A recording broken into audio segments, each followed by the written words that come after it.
Welcome to the Creative Brew, helping you keep your creative juices brewing. We're giving out chunks of insight, motivation, and practicality for your creative journey.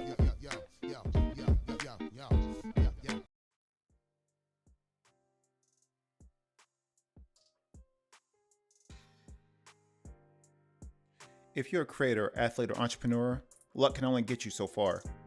Having the right skill sets are critical in your success. All Skill No Luck makes handcrafted, custom-designed flannel wear, made in the United States and based here right in Oceanside, California. They pride themselves on quality, creativity, and attitude. The perfect brand for the Creative Brew. Use promo code CreativeBrew10 and get 10% off and free shipping within the United States. You can check them out at allskillnoluck.com. Panels, Comics and Coffee Bar here in beautiful Oceanside, California, right off of Mission Avenue. They've got some of the hottest graphic novels and comics out right now. They also have a wide assortment of merchandise, toys, as well as back issue vintage comic books, and that I'm sure has some hidden gems in there. If you mention the Creative Brew, you'll get 10% off of your next purchase. You can also check them out on social media at Panels Coffee or go to panelscoffee.com. My next partner is Elevate Coffee Trading, and if you appreciate specialty coffee, enjoy outdoor adventure, and love helping elevate the lives of children around the world, then you're going to love Elevate Coffee Trading. Their mission is to extract hope through love, coffee, and adventures.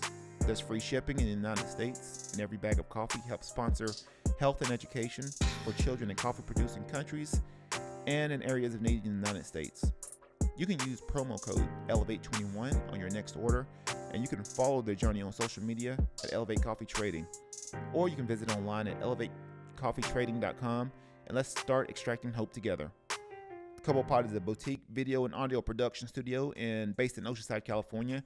And if you're a podcaster, vlogger, content creator, you should really come by and check out the venue for yourself. Anytime that I bring in a guest, they're amazed by the setup, amazed by the quality, the production value. Like I said, I think the Creative Brew just went up a notch. I actually went up incredible levels, partnering up with Kobo Pod and been able to create, 4K video. Everything looks great. Even the photographer that we have on staff, I use a lot of their photography for branded assets for the Creative Brew, as well as the audio for my podcast and my radio show. So if you want to feel like booking your session, and maybe you're thinking about starting a podcast, or maybe heck, you want to just sit in one day, I'm doing a podcast, or I'm doing a show. Hey, come by, check it out. See the venue, see the setup, check out everybody. It's a great vibe here. But let's book your session today at kobopod.org. And welcome to a new episode of the Creative Brew, giving you insights on your creative journey. Today we have Marissa. She is the founder of Artists in Solidarity, a arts organization based in Oceanside, California, and it helps. Is actually a nonprofit that helps with actually provides funds for migrant families through charity art auctions. So this is something I've actually been starting to follow more, and I've always been a advocate of arts and creativity and arts. So I've always been a part of my life. Being a my as far as my professional occupation is being a graphic designer and running my own business. Art, creativity, art education, art advocacy, helping people that may not have the needs to be able to support themselves or any of those endeavors. I've always been a big fan of, and when I saw this, I wanted to figure out some way at my capacity to sort of share it out, promote it. So it's finally, like I said, been a pleasure to finally get connected with you and really just sort of share your story, how Artists in Solidarity, how it started, and what you're doing, where you're going from there. Awesome. Thanks so much for having me today. I really appreciate your support over the past 2 years that our nonprofit has been around. You've been a great supporter and ally, and so I really appreciate you and the work that you're doing. to shine light on the creative community and all the good that can come from it. So yeah, my name's Marisa DeLuca. I'm an artist working in painting, drawing, and photography. I have a background in community engagement through nonprofit service in the arts sector. And my nonprofit work actually started in 2009. I helped my dad start a nonprofit that raised money for cancer research. And that was after my stepmother passed from kidney cancer. And so I was younger, I was in my 20s, and I watched him and other volunteers and got to engage in that process of developing a nonprofit and doing service work there. I've also done nonprofit work at Oceanside Museum of Art. I was a volunteer, like front desk clerk, and then I moved on to be a volunteer educator there for a couple of years before I started my undergraduate work at UC San Diego. So I'm the president and founder of Artists in Solidarity. We're a 501c3 incorporated public charity. And we're based here in Oceanside. I'm a San Diego native. I moved up to North County over 20 years ago. And I got my bachelor's in visual arts studio at UC San Diego in 2021. And I start my MFA at San Diego State this fall. So I'm really excited about art generally. And like I said, the ways that we can creatively problem solve using our artistic talents. My practice, my personal art practice looks at kind of in a broad sense, time, memory, nostalgia, and impermanence. And so that kind of goes, that runs the gamut across all of my different bodies of work. The work that I do now specifically is really meditating on gentrification in the Oceanside region. And when I started this work, it really started out as, an idea, like any creative idea that we have. And having been in Oceanside for a long time, you see a lot of things changing. And so I started to document in photographs. I used to just take pictures of things that I appreciated that had been around for a long time and that, I'd almost kind of forgotten about. And then I thought about, like, if this goes next, I'm going to be really bummed. So I started photographing. And then that photography informs my oil paintings today. When I started actually doing the paintings a couple years ago, I had like really big ideas of what I wanted this work to do. Like I was taking a class at UC San Diego with Grant Kester called The History of Socially Engaged Art. And he's looking at artists like Adrian Piper and Hans Hake, and these artists who are really, really engaging the public and really making the public uncomfortable and making them do things. And I was so inspired, and I was like, yeah, I'm going to something's going to change because I'm doing this art, and I kind of had like a reality check after the first year. Like I was so fired up and because I'm sitting there trying to figure out like how do my paintings translate into social change, and I just couldn't crack that nut. And so I met with another art history professor, and I suggest for anybody who goes to school that's in college, take some time and go to office hours with your professors, because the insight that I've gotten has been invaluable for my own practice, for my decisions and thoughts as a professional, and kind of where I want to go in life. And so they're required to have office hours every quarter, every semester. They're forced to sit for an hour a week in their office. So, go say hi. They're regular people, and they've all been in our shoes, so this professor took some time with me. And one of the things that he said, I mean, in so many words, I'm simplifying it, but the basic premise was that art can't change things. Art can't change things. And I was like, pearl clutching or whatever, like, are you kidding me? And so but we sat down and we kind of hashed that out. And he kind of helped me understand that when when someone is trying to push an agenda, a political agenda in their artwork, it really, it's not too much of a stretch for it to turn into propaganda. Hmm. And, like my work, it looks at gentrification, but what what is different, as opposed to other artists who are doing work about the same topic, is that I'm not saying a whole lot, and I had to come to terms with that. That like when you look at when I make paintings, there isn't this overt message that like gentrification is bad or that people are being displaced. It's just like here's this space as it is, and that's what I appreciate about the spaces and the scenes that I capture is that like I'm not.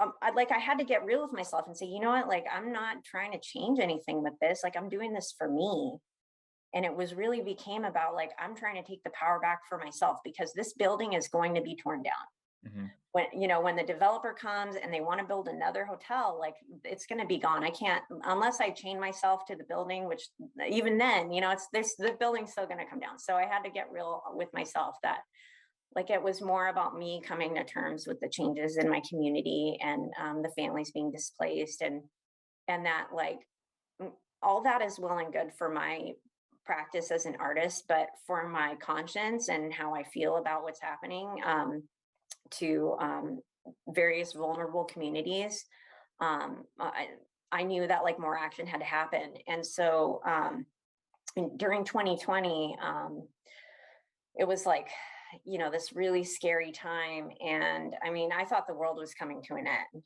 I think a lot of us thought that in like those early months. Like I was home with all my kids. I'm a single mom, I'm low income. I'm just home with my kids. Like, what am I, like I'm like in my room, like, oh my God. And then I have to like go out there and like with my composure and like be cool for my kids. I have my son is 17 and my daughters are 5 and 7. Hmm. And so especially for the little ones, but even for my teen too, like I really had to like maintain like everything's going to be fine, like we're going to be safe, it's going to be okay. But like I was freaking out. And um and I had set up a home studio in my garage, so I was doing a lot of painting, and my son would babysit the girls and I would go out in the garage and paint for a few hours each day. And but I had this kind of realization that I think a lot of artists were having during that time of like, what if the world is coming to an end, like what's the point? Like I'm here in my little selfish world, painting and like getting all into it, like what is the point? And for me it became really an escape because I don't drink, I don't do drugs. I'm focused and here with my kids, all during that time. And so it was really a way for me to like check out and get into the zone, into my work, and just have some relief for a few hours. And so but I was painting a lot, and the paintings were piling up. And during that time, um, there was we hit the summer of 2020, and the murder of George Floyd and the murder of so many other Black people. It was horrible to see that to see that going on in the midst of a pandemic with so many others dying, and everything going on down at the border. And it was just like so overwhelming. And I had a friend who I went to UC San Diego with, and he hit me up and he said, hey, I'm going to do an auction for artists for Black Lives auction, and we're gonna auction artwork online. Do you want to put something in the auction? And I was like, hell yeah, So I put something in, and it sold. And then he sent me the address of the person who bought it, and I mailed it out. And I was like, cool, because I'm low income, so it's like I don't really have the extra funds to donate money to causes that I care about. And also, as a parent activist, I don't my action is limited by my parental responsibilities, and everybody has their own kind of like risk level and what's appropriate for them. But for me, being the sole provider for my family, like it wouldn't have been responsible for me to like go out and march and protest and possibly get arrested. I have a record. And so, it suddenly like this light bulb went off, like, oh my gosh, this is a way that I can use like the monetary value of my art and put that towards like, a cause that I care about. So he did that auction. And then right after that, I got into another auction called Picture Partay. And she had done, the woman who runs it had done a couple of auctions supporting BLM. So I put some work in there, and that sold, and I mailed it out, and I was like, hey, this is rolling along. And so then I'm like, okay, well, an issue for me that really was just breaking my heart was the situation at the border and migrant families. And the situation at the border is that all is not something new, but it's something that was definitely exacerbated by the Trump administration and their choices of how to punish migrants for coming over, and particularly kidnapping babies from their parents as they cross the border and putting them in cages. And you see this videos on TV of kids with these foil blankets and little small babies being held by an older kid, because they're all just they're all stuck in there like animals, and it's just it was horrible. And so I'm like, well, okay, where's the auctions for migrant people, migrant families? Because I knew there was a lot of nonprofits that were doing work down at the border and doing work helping people in detention.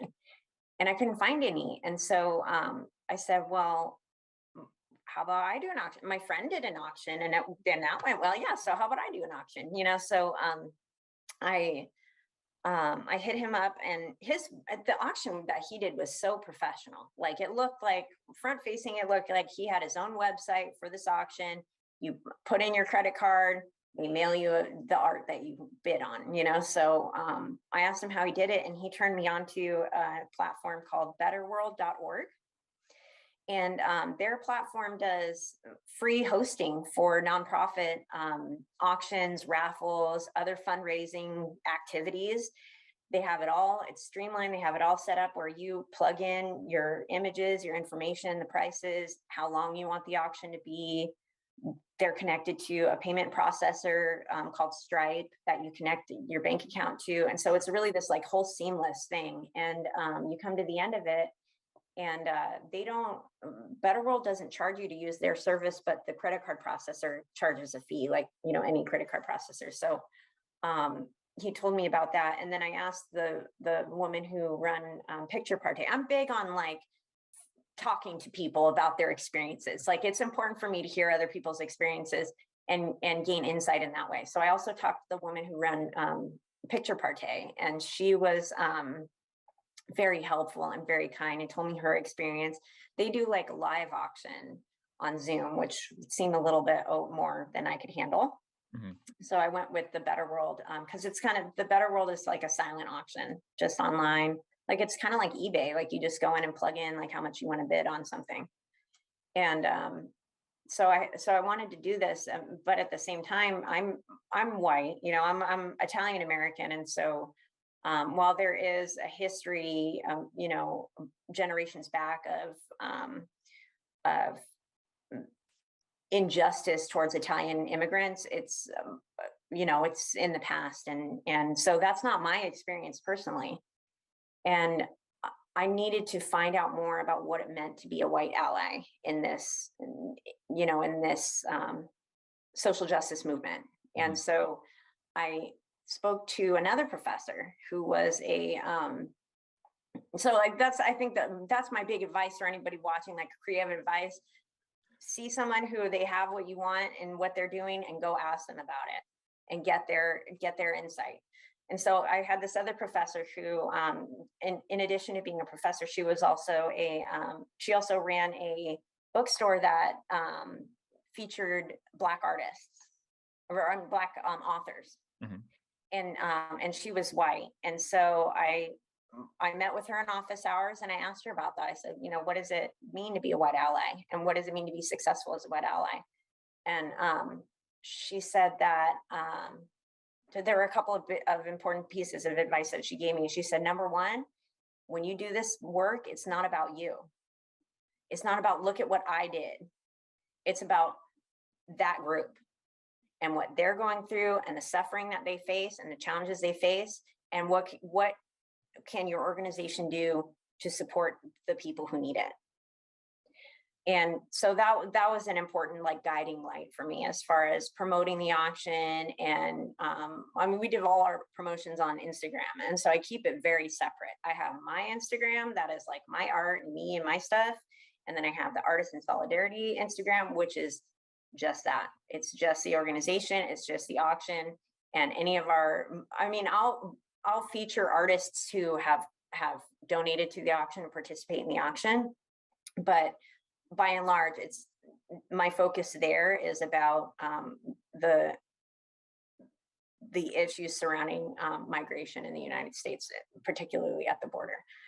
And the other piece of advice that she gave me was, I'm about to lose my train of thought, is that I forget the other piece of advice. I guess it wasn't. As you know, sort of piggybacking on that. So even with the Artists in Solidarity, so what's been the results of the art? I'm sorry, of the art auction, what you're doing. What's been the results from that? And when did you? I know you said you got everything sort of built up for that, but when did you actually start Artists in Solidarity, and then what's been the results from those art auctions? So how Artists in Solidarity got formed after kind of getting all this advice and figuring all that out, that was the other thing that she told me. She said, you know what, as a white ally, you don't have the voice for this, you don't have the experience, and you need to find some other you need to find people who actually have a migrant story to be part of this with you. And so I hit up a couple of women that I was in school with that are both Latina, and I asked them if they what they thought of the idea and if they wanted to participate. And they said, yeah, totally, we're into it, let's do this. And so my friend LaSalle is my co-partner in this process. And we had another woman, Jackie, who was participating, and she stepped down right before our second auction.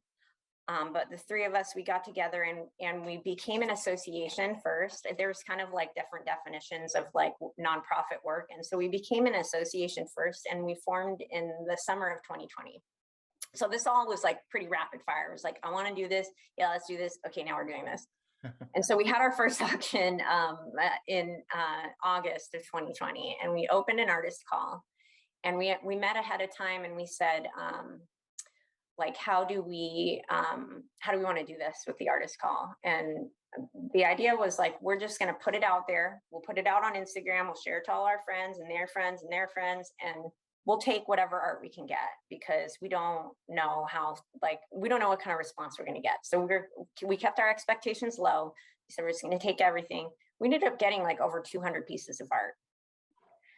And this whole thing is done online, so which has made like the administrative work a lot easier. Like, people don't mail their artwork to us. The artist keeps the artwork at home. If it sells, then I tell them like, okay, you're going to ship it to this person at this address, and then they ship it out. And that's between the artist and the buyer of like how they work out the shipping. Because some people live locally, so they just go pick it up. Mm-hmm. Some people live far away and the shipping's expensive, and so they're going to have to pay for shipping. So there's a lot of different, like all that like shipping logistical stuff, I leave it up between the artist and the buyer. And so that helped a lot. But we got like over 200 pieces of art. And the word really spread. And if it weren't for organizations like yours that picked it up and said, hey, Artists in Solidarity is going to do an auction this summer, I mean, what was great too about what you were doing is that, like, we have our own flyers that we put up online promoting our work. And you went out of your way and you made your own post that was like, hey, we've got this going on, Artists in Solidarity is going on. And I was like, oh my gosh, like to have that support from you and other organizations like yours who care about these causes and want to get the word out. We're really small. I mean, it's just me and LaSalle. Mm-hmm. And I graduated in 21, and LaSalle is on her way to graduation. She's studying art history and psychology to become an art therapist. Oh wow, that's actually needed, really needed right now. It is big time, and she recognizes the therapeutic value of art.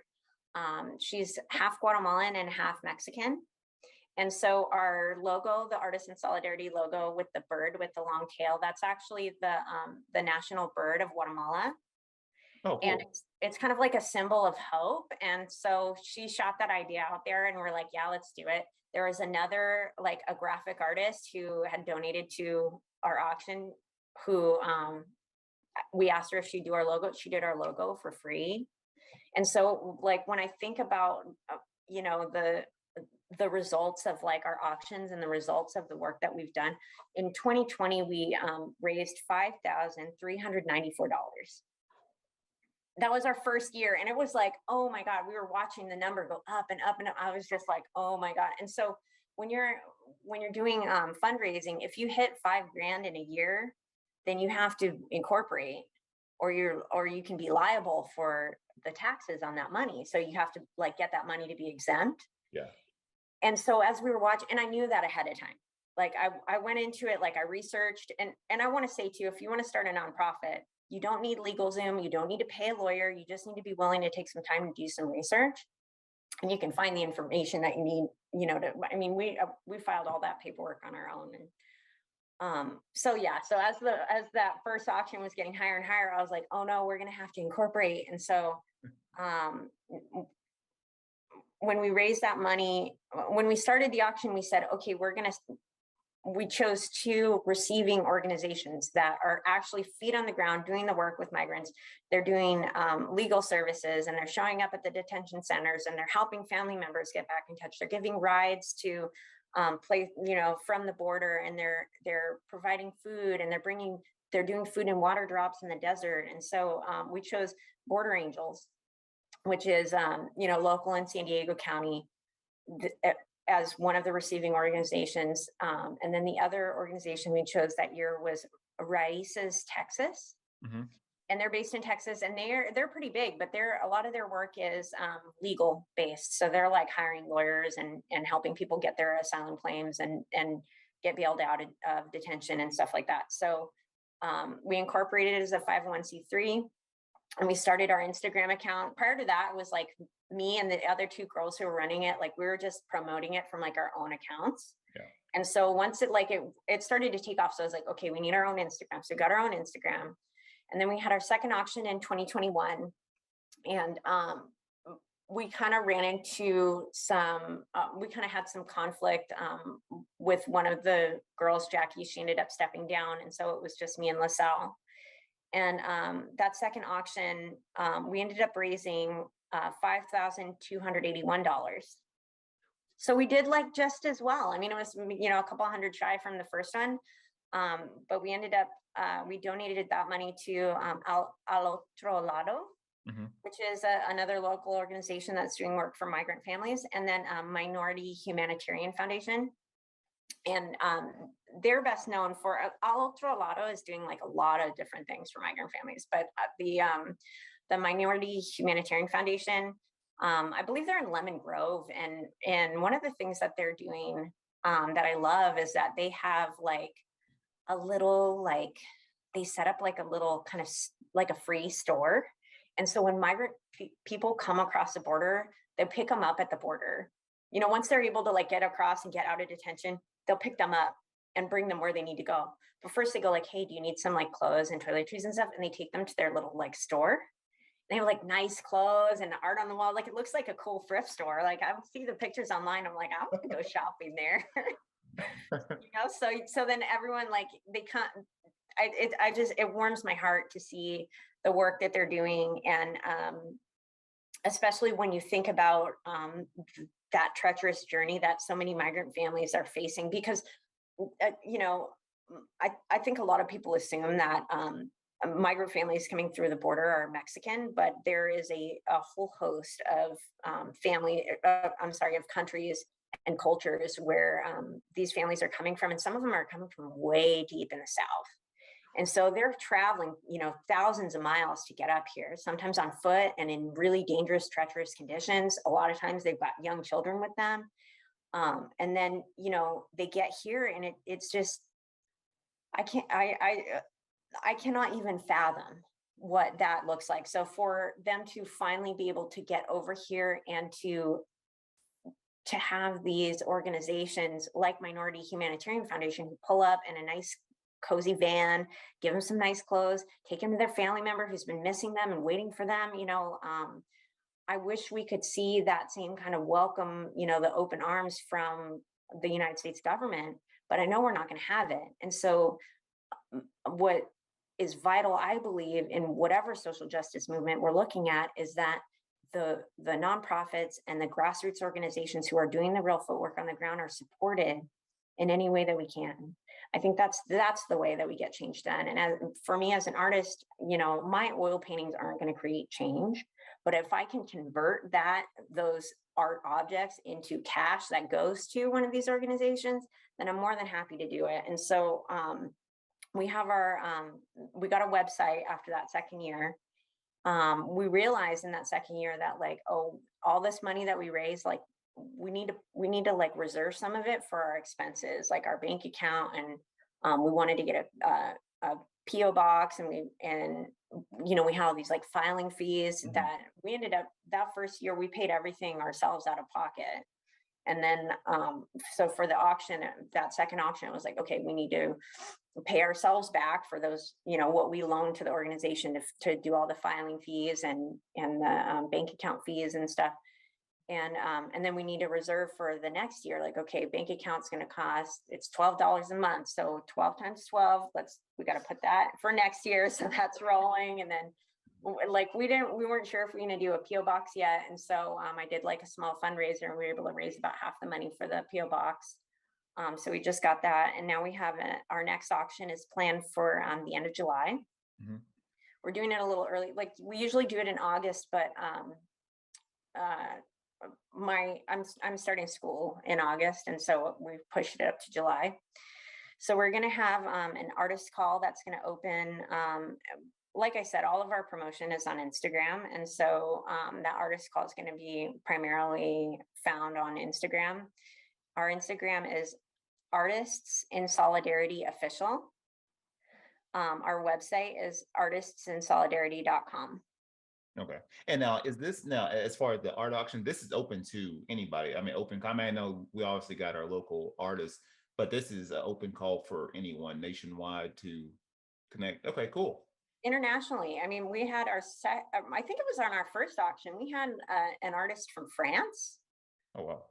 That was in France. And I was well, that's cool. But I mean, the shipping's going to be crazy. We have artists down in Mexico, and that's challenging. Mailing across the border is kind of challenging. And so I think during that time, we actually had an artist here in the States who met that artist down at the border and got the art from her, and then was able to mail it out for her. And so that's not kind of when we talk about the results and the benefits of these auctions, that's some of the side stuff that happened that I didn't expect, was that there's an artist community that was built among the artists who donated work and who supported this cause, is that we all found like-minded individuals who care about migrant families and are willing to donate that work, because that work is valuable. I could sell that painting for whatever and get the money. And these artists are putting in amazing work. They're donating 100% of the profit to this organization. And then so we've all been able to connect online and learn that oh, hey, some of us live in the same neighborhood or in the same area, and that all flourished. And also that it being an online auction, it kind of doubled as an online art show. And so for a lot of these artists who are emerging, a lot of them who have migrant stories of their own, it's an opportunity for them to showcase their work. And because some people are putting in more than one piece, a lot of artists just put one piece. But there's one artist who the past 2 years, he put in 6 or 7 pieces, and they all sell, and he's happy to donate. And these artists get to showcase their work in a forum that they may not have had the opportunity to do otherwise. Mm-hmm. And it creates a new professional experience for these artists, that they're then able to go and use that for further opportunities. They can put it on a resume or a CV, or when they're applying to school, they can say, hey, I've donated to the the auction for migrant families 2 years in a row. And, so there's new opportunities created. Our hope and our vision for the future is that we'll be able to do other activities in addition to our annual auctions. Particularly, I think we're both interested in creating grant opportunities for emerging migrant artists, and possibly also scholarship opportunities. And so that's kind of like further on the horizon. Once we kind of figure out how to get our fundraising like really dialed in. I'm hopeful for this upcoming year. I'm going to keep my expectations low. I know that money's tight for everyone right now. Yeah. So I'm keeping my expectations low, and I think that this kind of positive activity in the making of the art and the donating of the art and getting it out there for the world to see, and getting it into like its little forever homes wherever they go. I know that this work is valuable, and that the energy that's created from this kind of work permeates, and there's just like there's so much hate in the world, but when I'm doing work like this, I see so much love, and I see so much community, and I see so much concern and care for our fellow human beings. And so it's this kind of work that really like keeps me going, so That's awesome. That's awesome. I just feel really grateful to be able to do the work. And again, I'm so grateful that that you showcase what we're doing and help us, get the word out there. So thanks so much. Hey, not a problem. Not a problem. So going into some other things, what I've something I've sort of had on my mind is that, generally the things that we're doing, even the things that we're doing now, and even from your capacity with art and doing social activism and all kinds of things like that, we tend to get those little breadcrumbs along the course of our life, like little things, little instances where we sort of gravitate towards certain things, and that sort of cultivates into what we're doing in our own life right now. And I know you've said that I think your dad was into social, was into fundraising and other things. Do you feel like, if for you, do you feel like activism, like social movements, that's always been a part of who you are, or is that something that just sort of developed, or just just looking over the course of your life and just with your artwork, has that been something that's always been there, or is that just developed over time? I think it's something that, as I've aged and matured, that those tendencies have matured with me. And so when I was young, my dad was really, he made it a point to sit and read the newspaper with me. And he taught me how to read on the newspaper, because he'd sit and read it to me. And then I learned how to read at a really young age from like reading the newspaper with him. Mhm. And in addition to that, both of my parents had really stressed the idea, like an age appropriate idea of humanity, and being kind and having consideration for one another, and for treating all people as human beings, and respecting that in one another. And so those like basic principles, as I was little, as I grew and got older, when I was in high school, my senior year in high school was when 9/11 happened. Yeah. And I saw a lot of my friends go to Iraq and Afghanistan. And so my consciousness of current events and of injustice, that really propelled it for me, is that it kind of woke me up out of this dream state of like teenagehood and childhood that was like, this is real and horrible. And so that, so that consciousness has grown over time. When I was younger, I think the idea of being like a revolutionary and throwing Molotov cocktails, it was like romantic and like seemed great. As an adult, I've learned, and as an artist, I've learned that there are creative solutions for the problems that I see, and that everybody has a skill set that applies. So maybe like marching in the streets isn't. I'm not suited to marching in the streets. I'm 4'11", 110 pounds. So, a big cop or something comes and grabs me, like I'm done.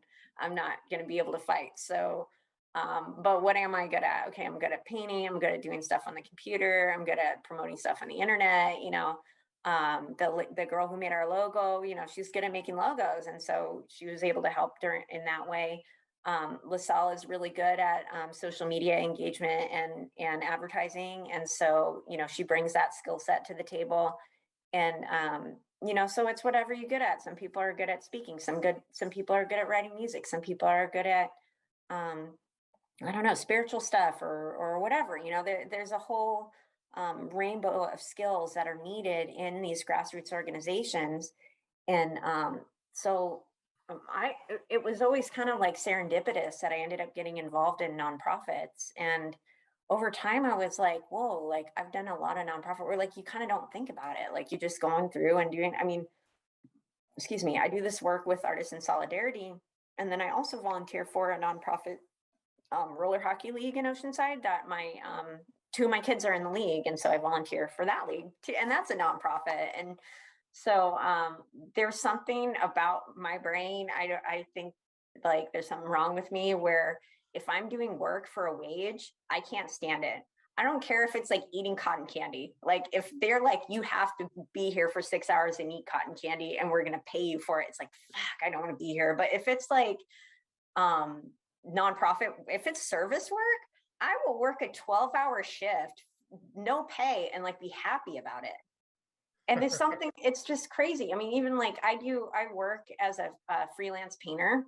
Mm-hmm. And I have my work, but then I have work that I do for other artists who need painting services in their practice.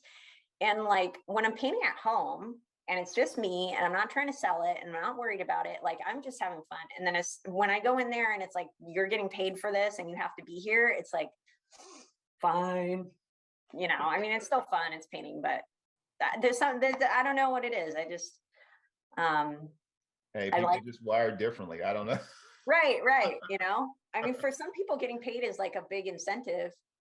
But time is so precious to me. I think when it comes back to like what I think about time, is this invaluable commodity, this very precious, very limited resource. And I feel like there's no dollar amount that you can put on a minute of time, that really makes it worth it. But when my time is exchanged for service and for benefiting benefiting people who really need the help, I feel like that's time well spent. And I feel like those earnings are that's what makes it worth it. Yeah. And I wish our society was more geared into that service work could be considered more valuable, and we could see social workers and teachers and people who do the really hard wage service work get the wages that they deserve. Yeah. But I digress. Yeah. No, that's something that I think there's a lot of organizations, specifically even around here, that's doing amazing things in their own capacity. Obviously, Artists in Solidarity, and I know I personally, for me, I do a lot of volunteer work with Humanity Showers. That's here in Oceanside, and then like I said, I'm always working with Studio Ace Arts and doing things with another quick shout out to Free Belt Revolution, and they're doing their own little things to help humanize society and highlight people like you that are doing amazing things that sometimes they don't get the notoriety or get the press about. So it's sort of amazing. I've been here since 2014, and I'm coming from Tennessee, and it's such a diverse audience here, even in North County, not even including San Diego, but just even around here, there's so many amazing artists and musicians and writers and everybody doing their own thing. And I know personally for me, I'm always sort of thriving off that. That seeing their work always inspires me, even in my own practice and everything that I'm doing. So it's cool seeing seeing the things that you're doing to in a creative solution using art to sort of help with things that matter. And so, like I said, I applaud you for that. Um, so, creative tips. What are what's a creative tip or tips that you can provide for our audience? So when it comes to going into a creative field, I think a resource that was valuable for me, which is a pretty popular book. It's called The Artist's Way.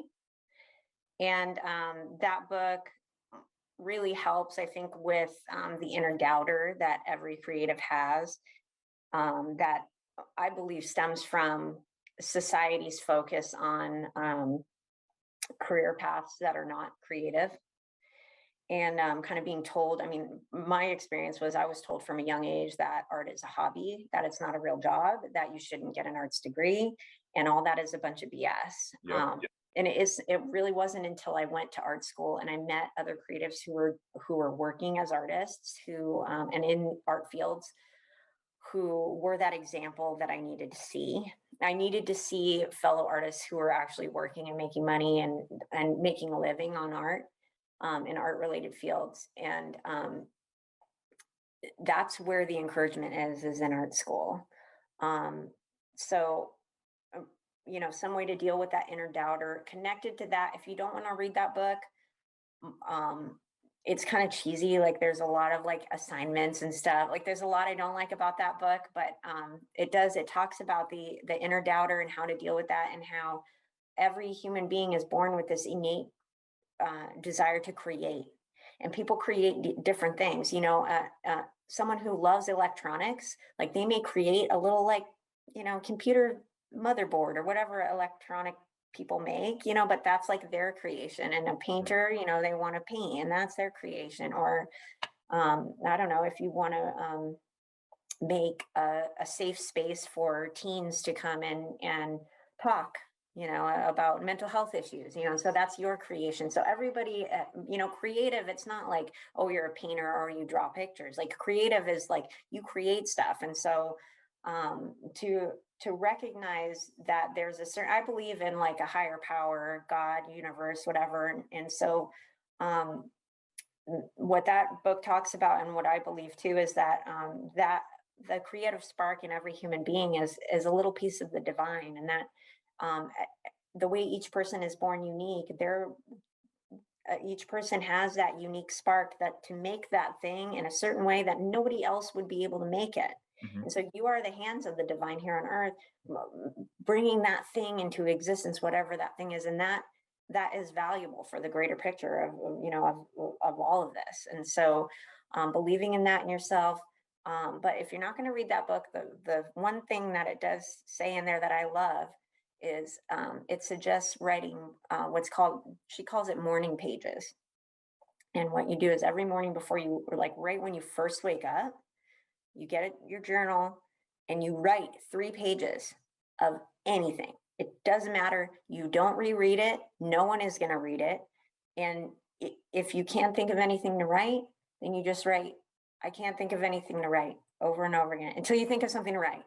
And it's this like mental dump in the morning, because when you wake up and you have all this stuff on your mind, it subdues your creative energy, Mhm. because you have all that stuff weighing on you, and it doesn't give a chance for your intuition to come out and be creative.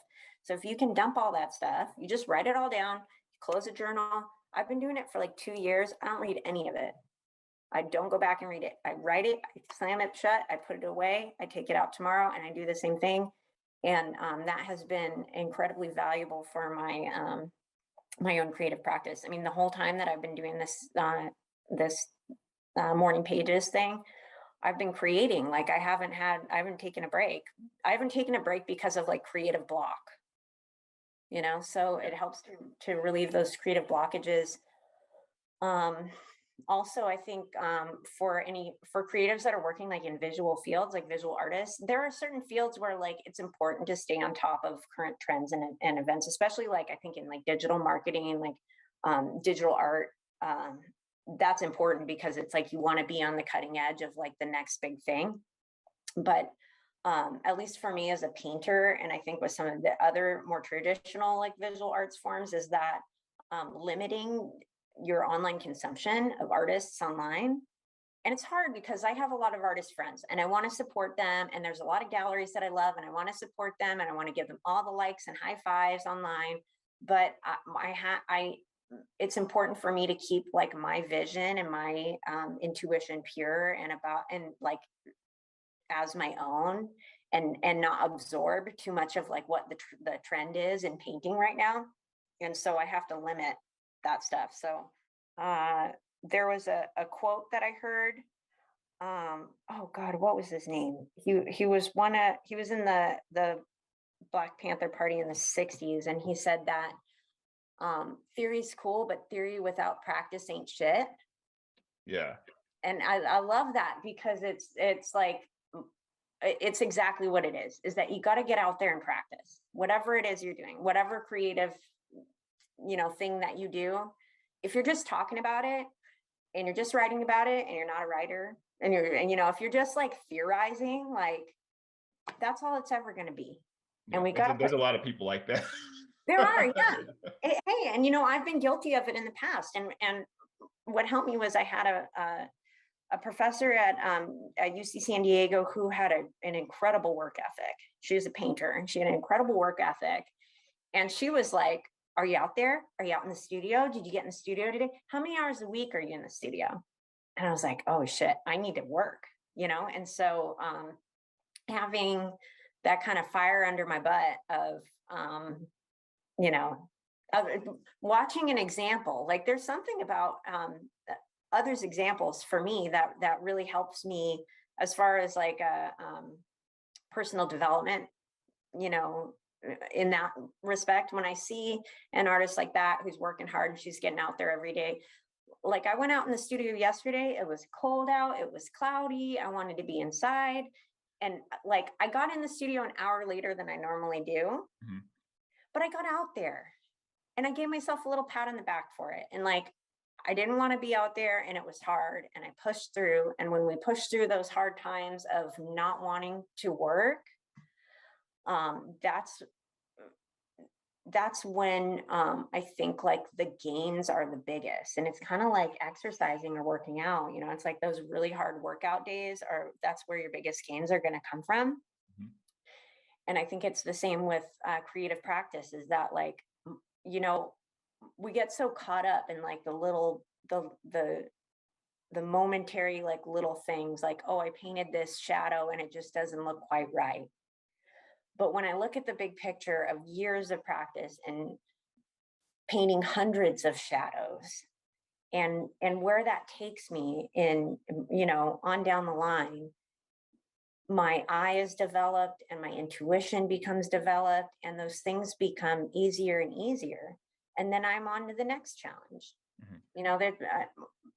Art, at least for me being a painter and working in 2D like traditional art space, is that each challenge develops me for the next, and that my work is really in a very simplified sense, it's about creating problems for myself on my surface and then fixing them. And I just do that over and over again. I paint something wrong and then go, oh, I messed it up. Now I got to fix it. And then, oh, well, that changed this over here. Now I got to fix that. And then I come around and, you know what? Actually, I want to move this over here. At the painting I'm working on right now, I'm happy with it. And also it is driving me crazy. I'm struggling with it because it's like that. I created some problems for myself on the surface that I need to fix. And there's another artist that, I'm sorry, I'm throwing all these like quotes out here. There's an artist who, Chuck Close, who he said, ease is the enemy of the artist. And once things get easy, that's when you're in trouble. And I really love that as a guiding principle, because I found that when I stagnate and I get into, earlier on in my art making, I've been art making since I was a kid. And when earlier on, I get into some groove where I'm like, okay, I'm going to draw flowers, or okay, I'm going to draw like tattoo flash, or I'm going to like do this like one little genre. And it becomes super easy. You figure it out. There's a formula, super easy. You just do that over and over again. And it's like, what are you even It's like, you may as well just have like a Xerox machine and just make a bunch of copies, And so that's been a guiding principle for me too, is that I have to continue to find the challenge, and be ready and willing to meet that challenge, because I want to be an artist. If I want to do something easy, I can go do something easy, but I love making art, and that's part of the art making process, is like being challenged and feeling frustration and feeling doubt sometimes, and being able to push through that, and also being able to like give myself space to be uncomfortable there, and like being able to sit in that and not have to try to fix it. Yeah. So yeah, yesterday was a rough painting day, but I pushed through. Yeah, I made it. End of the day, I was like, good job. Well, before we sign off, we'll go into just a quick little words of wisdom. This is for anybody. Words of wisdom for our audience. If people happen to catch this episode next week or a year from now, and they find out about Marissa, and they find out about Artists in Solidarity. What are those words of wisdom that you could provide for our audience, or future creators or aspiring creators? What are those words of wisdom? Keep going, keep pushing, don't give up, and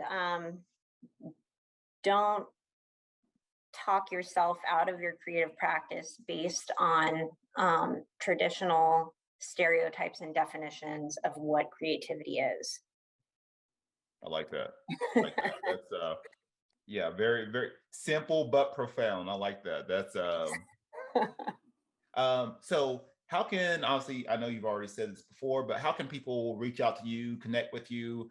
If they're interested in joining the art auction, or just helping out with the organization in some form or fashion, maybe a future partnership, who knows?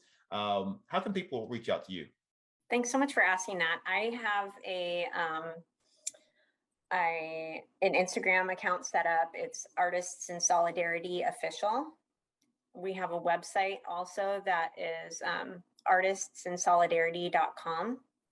Through both of those avenues, you're able to contact us either by email, private message, or a contact form on the website. Our artist call is going to be open to all artists starting June 18th, and that's going to run to July 2nd. The auction itself this year is going to run from July 17th to July 31st. There is opportunities for everyone, whether you are an artist or an art lover, or somebody who cares about migrant families and this cause.